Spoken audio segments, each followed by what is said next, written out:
Dans d'un petit village isolé, niché entre des collines verdoyantes et des forêts denses, Élise et Marc menaient une vie paisible. Leur soirée était rythmée par le crépitement du feu de bois et les récits d'anciennes légendes que les habitants chuchotaient à la tombée de la nuit.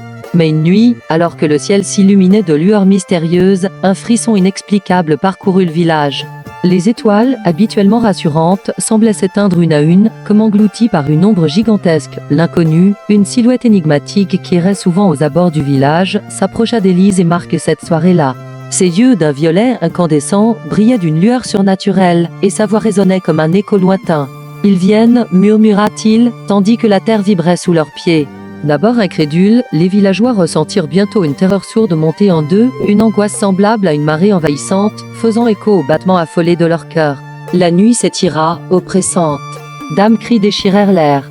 D'âmes créatures aux formes grotesques et aux yeux perçants envahirent les rues, leurs silhouettes se faufilant entre les maisons de bois. Élise et Marc, unis par la peur, s'enfermèrent chez eux, écoutant les bruits assourdissants qui résonnaient à l'extérieur. Chaque fracas de porte, chaque hurlement, était une promesse d'horreur. Au cœur de cette nuit tragique, Élise, la main tremblante sur la poignée de la porte, se tourna vers Marc. « Que vont-ils nous faire » demanda-t-elle d'une voix à peine audible. Marc, dans un acte désespéré de bravoure, répondit « Nous devons rester ensemble ».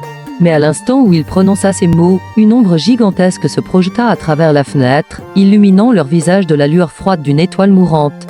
L'inconnu, témoin silencieux de leur destin, savait que cette nuit marquerait la fin de tout ce qu'ils avaient connu. Les cris s'éteignirent peu à peu, remplacés par un silence lourd, comme si le monde entier retenait son souffle. Élise et Marc, figés dans l'angoisse, comprirent alors que l'invasion n'était pas seulement celle des extraterrestres, mais aussi celle de leur propre désespoir. L'inconnu, désormais une ombre parmi les ombres, devint le dernier vestige de l'humanité. Et la nuit, implacable, engloutit lentement tout, laissant derrière elle un village vide, oublié, à jamais marqué par l'horreur de l'inconnu.